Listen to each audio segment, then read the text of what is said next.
Do you love your neighbor? Mahal niyo po ba ang inyong mga kapitbahay?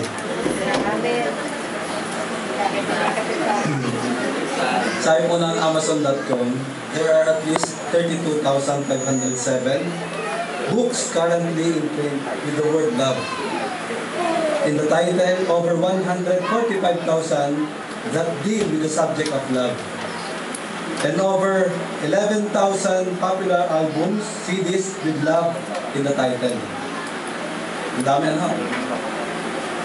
And if you do a Google search on the internet, you'll discover at least 121 million websites that use the word love as one of their keywords. 121 million. So it's deniable how important love is to our culture and actually to any culture really. So mga kapatid, this morning we will talk about not just love but how to excel in love. I do believe pare-pareho tayong magmamahal at may kanya-kanya tayong paraan ng pagmamahal. Sabi po ng salita ng Panginoon, 1 Thessalonians chapter 4, 9 to 11. Now, as to the love of the brethren, you have no need for anyone to write to you, for you yourselves are taught by God to love one another. For indeed, you do practice it toward all the brethren who are in all Macedonia. So itong mga kapatiran ito ay may pag-ibig, at ang pag-ibig na ito ay kanilang inilalapat, ina-apply, ginagawa. Then verse 10b, but we urge you, brethren, to excel still more and to make it your ambition to lead a quiet life and attend to your own business and work with your hands, just as we commanded you. Sabi ng salita ng Panginoon, meron kayong pag-ibig, ginagawa na ninyong pag-ibig, pero kanyang utos dito ay no? To excel still more. Talagang nagmamahal ka na at kinakailangan mo pang magdagdagan, pag-apawin ang pagmamahal bilang mga magkakapatid sa Panginoon. Tayo po'y manalangin. Panginoon, nagpapasalamat po kami ngayong umaga. Nagmamahal kami dahil kayong una nagmahal sa amin. Lord, ang inyong dakilang pag-ibig ang dahilan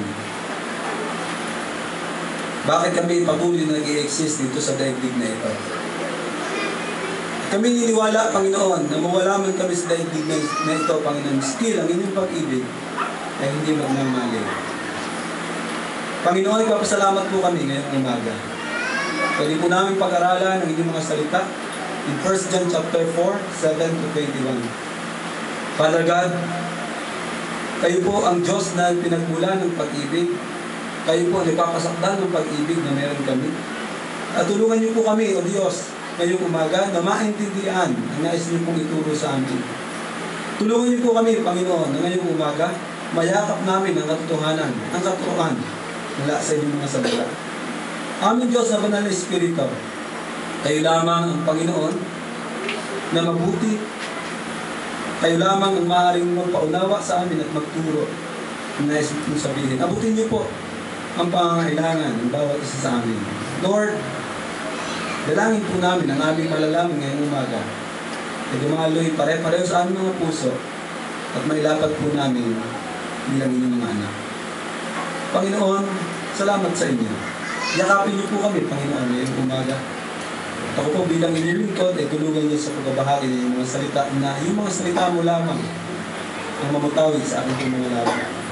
Purihin po ang inyong pangalan. In Jesus' name. Amen. This morning, we will talk about love. Tayo po ng isang quotation, my love for you keeps increasing every second. My love for you keeps increasing every second. Maganda pong sinasabi ng isang quotation, talagang every second nag-i-increase yung pagmamahal. Ito po ba may katotohanan sa atin? Nag-i-increase po ba? Nag-decrease. Increasing? Decreasing.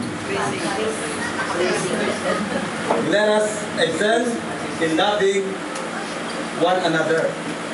Let us excel in loving one another. In 1 John chapter 4, 7 to 21, sabi ng The Message translation, my beloved friends, let us continue to love each other since love comes from God. Everyone who loves is born of God and experiences a relationship with God. The person who refuses to love doesn't know the first thing about God, because God is love, so you can't know Him if you don't love. This is how God showed His love for us. God sent His only Son into the world so we might live through Him. This is the kind of love we are talking about. Not that we once upon a time loved God, but that He loved us and sent His Son as a sacrifice to clear away our sins and the damage they've done to our relationship with God. Verse 11, my dear friends, if God loved us like this, we certainly ought to love each other.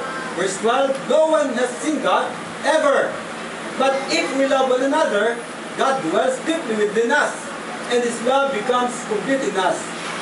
Perfect love. This is how we know we're living steadily and deeply in Him, and He in us is giving us life from His life, from His very own Spirit. Also, we've seen for ourselves and continue to state openly that the Father sent His Son as Savior of the world. 15. Everyone who confesses that Jesus is God's Son participates continuously in an intimate relationship with God. 16. We know it so well. We embrace in heart and soul this love that comes from God, God's love. When we take up permanent residence in a life of love, we live in God and God lives in us. This way, love as the run of the house becomes at home and mature in us, so that we're free of worry on Judgment Day. Our standing in the world is identical with Christ. There is no room in love or fear. Well-formed love banishes fear. Since fear is crippling a fearful life, fear of death, fear of judgment, is one not yet fully formed in love. 19. We, though, are going to love and be loved. First we were loved, now we love. He loves us first. If anyone boasts, I love God, and goes right on hating his brother or sister, thinking nothing of it, he is a liar. If we won't love that person he can see, how can we love the God he can see? The command we have from Christ is blunt. Loving God includes loving people with God who love both. Ito po ang salita ng Panginoon mula sa The Message translation. Sa ating pong binasa mga kapatid, ang sabi ng salita ng Panginoon, dear friends, let us love one another. Kukwentuhan yung mag-ina, sabi nung ina sa kanyang anak, sa kanyang anak ng babae, anak, paano mo masasabi, may paliwanag ang salitang loving one another. Sabi niya, I am the one, and you are the another. So yung kanyang explanation sa kanyang inay, I am the one, and you are the another.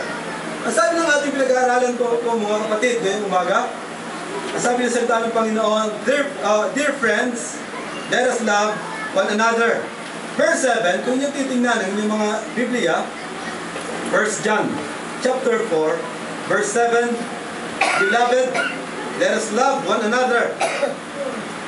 Sa katotohanan po mga kapatid, true salvation will demonstrate itself in love. Beloved, it says, let us love one another. Again, in verse 11, inulit po muli ito. Sabi dyan, beloved, if God so loved us, we also ought to love one another. Verse 21, look at your Bible. Sabi dito, verse 21, this commandment we have from Him, that the one who loves God should love his brother also. This is both a test and an exhortation. We love, but we're to love more. let us excel in loving one another. Kung nyo papansinin, ang 1 John ating pinag-aaralan, chapter 4, 7 to 21, kung babasahin po ninyo, bibilangin ang salitang pag-ibig, inibig, o yung salitang love. Out of those verses, 27 times po na binanggit ang salitang love. From verse 7 to 21, yung salitang love, 27 times sa NIV, kahit sa MBB, Mabuting Balita Biblia, o Magandang Balita Biblia, 27 times binanggit ang salitang pag-ibig. Ibig sabihin po mga kapatid, habitually, binabanggit po dito yung salitang agape, the love of the will. It's not the love of emotion. It's not physical love, friendship love. It's the love of the will. It's the highest and noblest, and it's habitual. Paulit-ulit pong binabanggit ni Apostol Juan ang salitang pag-ibig, magmahalan, ibigin, magpakita ng pagmamahal. And this level of love is the love of self-sacrificing service.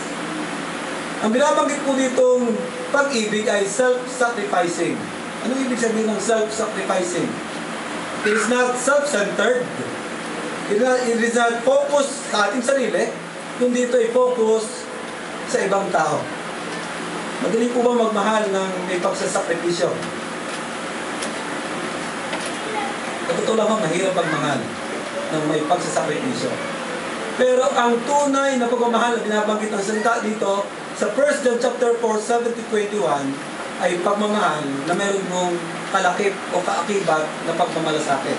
Pagpapakasakit, pagbibigay ng sarili na kahit ayaw mo na, kinakailangan mong gawin. Yun po ang binibigyan din ni Apostol Juan dito po sa ating pinag-aaralan.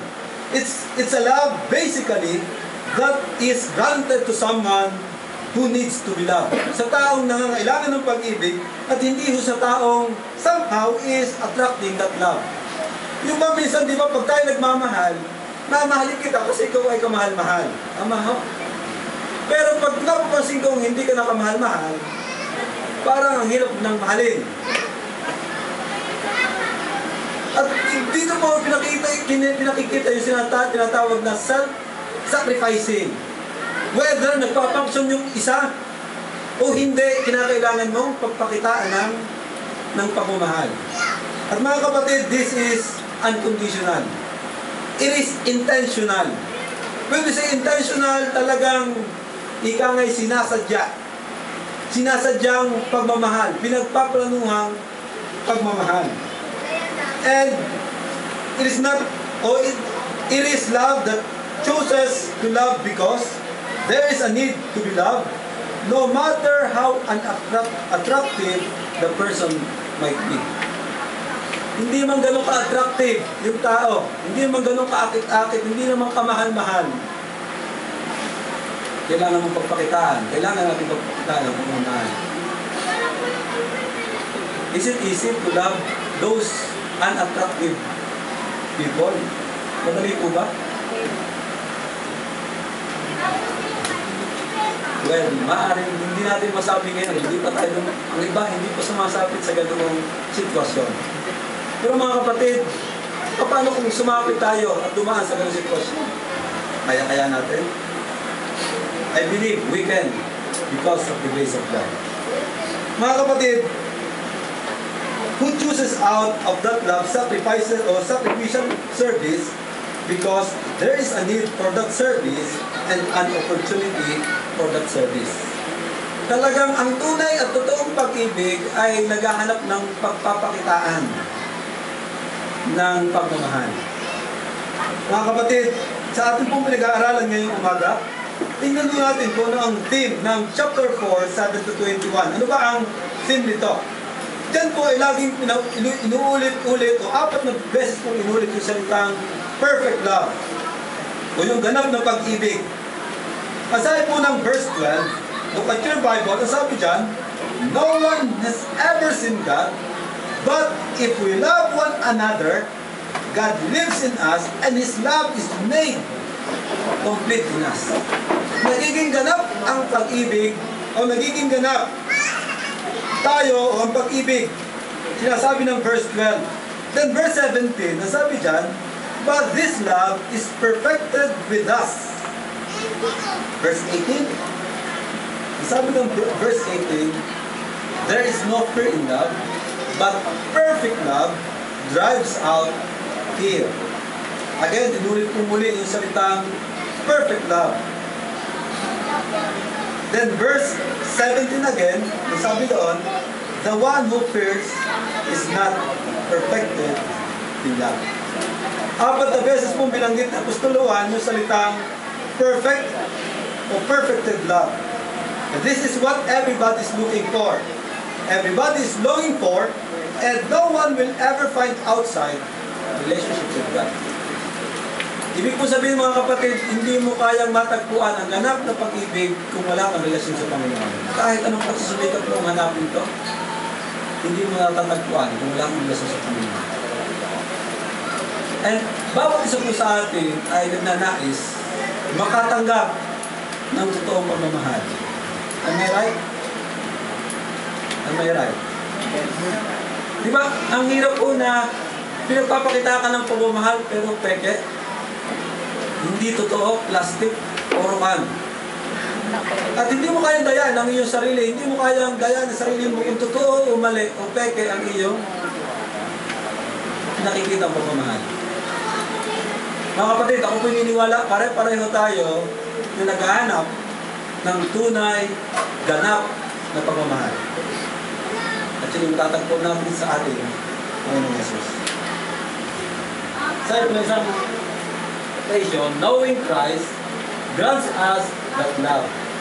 Obeying Christ allows us to enjoy the fullness of it. Mga kapatid, yung pong obedience at saka po yung pag-ibig, hindi mo pwedeng paghiwalayin. Nasabi dito, knowing Christ grants us that love. Obeying Christ allows us to enjoy the fullness of it. Naranasan lamang po natin yung fullness ng pagmamahal kung tayo ay sumusunod sa ating Panginoon. At ngayong umaga sa talata na ating binasa, we will study or we will talk about the 3 reasons why we should excel in loving one another. There are 3 reasons why we should excel in loving one another. First, our love comes from God. Ito po ay katotohanan. Ang ating pag-ibig ay nagmumula sa Panginoon. Verse 7, it says, dear friends, let us love one another, for love comes from God.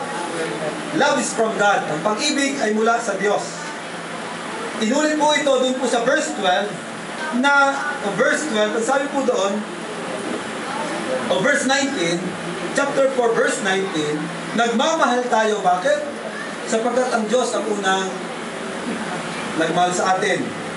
Nagmamahal tayo sapagkat ang Diyos ang unang nagmahal sa atin. Here are the proofs. Ano ang proofs ng pag-ibig ay galing sa Diyos? Una, love is a nature of God. Ito'y kanyang kalikasan. God is love. Ang sabi ng verse 8. Ang sabi dyan, verse 8, whoever does not love does not know God, because God is love. Ang simpleng gusto sabihin po ni Juan sa atin is, let us, who are the beloved of God, who belong to God, love because that is consistent with who God is. Consistent po ang Diyos. And actually, gaya po ng aking mga sinabi nung nakaraan, ang pag-ibig ng Diyos ay hindi mo kayang baguhin. Kahit ikaw ay sabihin na natin namumuhay sa kasalanan, bagamat hindi yung sinasabi ng salita ng Diyos, kahit ikaw ay hindi nagiging tapat sa Diyos, kahit na anong gawin mo sa ibuhay mo, still ang pag-ibig ng Diyos ay hindi mo kayang baguhin sa iyong buhay. That's why may tinatawag tayong stubborn love. Napaka-tinding pag-ibig. Hindi mo kayang puknatin. Hindi mo kayang tanggalin. Bakit? Kasi ang sabi ng John chapter 13 verse 1, minahal niya ang kanyang mga apostol, ang kanyang disipulo, at ipinapakikita niya ang ganap na pag-ibig sa kanila hanggang sa huli. Ibig sabihin po mga kapatid, ang pag-ibig po ng Diyos sa atin ay hindi nagbabago. In chapter 1, verse 5, napag-aralan po natin yung the essence of the nature of God, who is light. God is light. Ang sabi ng chapter 1, verse 5, dun po sa 1 John. Pinag-aralan din po natin na God is also light. God is light, and God also is light. At sa ating pong talata na pinag-aaralan, 2 beses po dito binanggit ang salitang God is love. If we then know God, if the love of God or the life of God is in us, and the light of God is in us, then the love of God is in us. Diba napakaganda hong malaman natin, maintindihan mga kapatid, na ang liwanag ng Diyos ay dapat nating ipakita. Bakit? Sapagkat sabi ng salita ng Panginoon, tayo mismo ay liwanag. Hindi lamang tayo liwanag. Ang sabi ng salita ng Panginoon, dahil kay Kristo nagkaroon tayo ng buhay. Dahil sa Panginoon nagkaroon tayo ng liwanag, nagkaroon tayo ng buhay, at ngayon nagkaroon tayo ng pag-ibig. Mga kapatid, ito po'y package na binigay sa inyo sa akin, na dapat nating pagpasalamat sa Panginoon, na tayo ilaw ng sanlibutan, may buhay tayo sapagkat sabi ng salita ng Panginoon, I am the way, the truth, and the life. Jesus Christ is the way, the truth, and the life. At dahil kayo at ako'y may relasyon kay Kristo, mayroon kayong buhay at mayroon din akong buhay. At hindi lamang yon sa uli, mayroon tayong pag-ibig na ibinigay ng Diyos.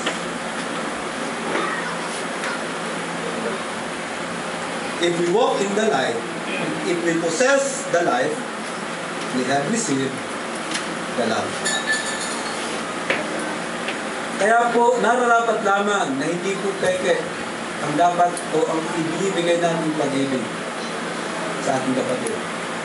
Kung atin susumayin ang ating mga buhay, ilang gano'n na ho karaming pag-ibig na peke ang ating naibigay sa ating anak, asawa, kapatid kay Kristo, kapitbahay, kumpare, uutangan, sisingilin. Ganun ang karami nating mga pagmamahal na binigay. Kung nililista natin yung mga peke, sa palagay natin ay kaya natin ginawa yun ay dahil meron tayong mahumutkot o makukuha. Ganun ang karami. Suli natin ang ating sarili. Sabi ng salita ng Panginoon, let us love one another, for love is from God. Love is the nature for God. Siya mismo ay pag-ibig. Not just love is the nature of God, love is demonstrated by God. Love is demonstrated by God. Love is demonstrated by God. Makikita po natin yan sa chapter 4, 9 to 10, and 14. Ayon kay John F. MacArthur, ang tanong niya ay ganito, how is God love manifested? Paano nag-manifest yung love sa atin? Una, by common grace. Anong ibig sabihin ng by common grace? Lahat ng tao nakakaranas ng biyaya ng Diyos. Tama? Ang araw sumisikat sa mabuti at masama. Sabi ng salita ng Panginoon, hindi mo po pwede, Lord, kami lang mga tunay na Kristiyano, sikatan nyo ng araw. Hindi mo pwedeng ganon. Yan po yung common grace na ang masama at mabuti nakakaranas ng biyaya ng Diyos. Ang masama at mabuti nakakaranas ng pataan ng ulan. Hindi po pwedeng kayo lamang na at ako mga born again na dito lang papatak ang ulan. Hindi po pwedeng sa kapitbahay. Wala pa naman kayo napalitaan na bumuho sa inyo ang ulan at sa kabila hindi. Yun po tinatawag ng common grace. At ito po'y nararanasan ng lahat ng tao, mabutit masama, mayaman mahirap, may pinag-aralan man, nararanasan natin ang common grace. Pangalawa, nararanasan ng lahat ng tao yung the compassion of God, yung kahabagan ng Diyos. Kahabagan ng Panginoong Yesus. Diba, noong ang mga tao ay wala nang makain, sumunod sa Panginoong Yesus, about 5,000 men, except women and children, ang sabi ng salita ng Panginoon, nahahabag ako sa mga taong ito. Ang Panginoon pa nagpapakita ng kahabagan sa lahat ng tao, mabuti man o masama. Mga kapatid, anumang sitwasyon o ating kalalagayan sa buhay, naranasan natin ang compassion ng Panginoon. Pangatlo, naranasan po natin ang pag-ibig ng Diyos by warnings in the Bible. Mayroong mga babala na ipinakikita ang salita ng Diyos na dapat nating maunawaan. At kung atin yung titingnan, kaya nga sinasabi, di ba, for the wages of sin is death. Ibig sabihin po mga kapatid, mayroong warnings from the Bible na dapat maunawaan ng tao. At lahat ng yon ay nababasa at nakikita ng maraming tao. At yung panguli, by extending the gospel offered to the ends of the earth. So, pwede naman nung mamaya dumating ng Panginoon. Gusto po ba niyo? Pwede mamaya dumating ng Panginoon. Pwede ngayon na. Pero yun yung biyaya ng Diyos, yung pag-ibig ng Diyos ay hindi lamang niya gustong ipakita sa atin, kundi gusto niyang iparanas dito sa mga taong wala pang relasyon sa Panginoon. Kaya kailangan kayo at kailangan ako para maibahagi po ito mga kapatid. In our text today, God demonstrated His love through His Son by giving His only begotten Son.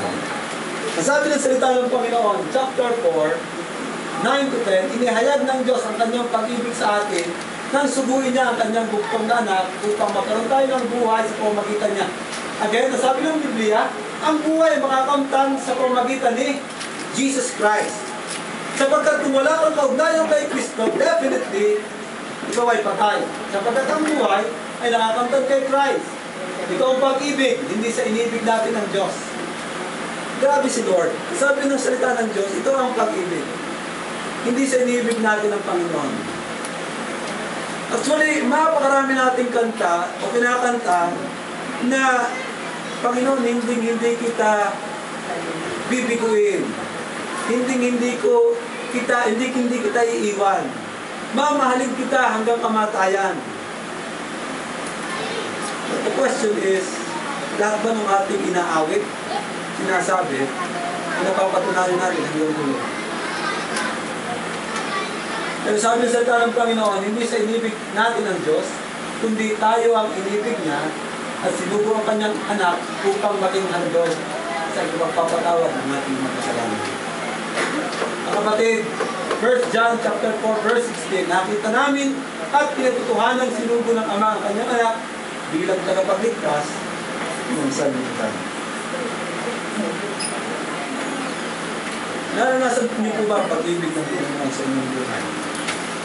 Araw-araw dapat po nag-iimbis ang ating pag-ibig. Napaganda ko ng talatang ito sa Isaiah chapter 49, 15 and 16. Can a woman forget her nursing child and not have compassion in the son of her womb? Surely they may forget. Kayang pabayaan, kayang iwan ng anak o ng ina ang kanyang anak. Sabi ng salita ng Panginoon, yet I will not forget. I will not forget. See, I have inscribed you on the palms of my hands. Grabe si Lord. Grabe ang pagmamahal niya. Sabi sa salita ng Panginoon, kaya bang iwan ng ina ang kanyang anak? Maaaring sa tingin natin ay hindi sa ating pagtingin sa ating sarili, pero may magulang na kayang gawin to. Kayang iwan. Kaya nga yung iba, pinaampu na. Yung iba, pinamimigay na. Pero sabi na sa salita ng Panginoon, yet I will not forget you. Hindi kita kalilimutan. Bakit? Nakaukit ka na sa aking mga palad. Nakatato ka na sa akin at hindi kayang tanggalin. Ganun kamahal ng Diyos kayo at ganun ang kamahal ng Diyos. Hindi pa karapat-dapat lamang sambahin at purihin ang aking Panginoon. Hindi po niya kayo at ako kawabayaan at kakalimutan. Mga kapatid, unang dahilan, bakit tayo dapat mag-excel sa ating pagmamahal? Dahil ang pagmamahal ay dahil sa Panginoon.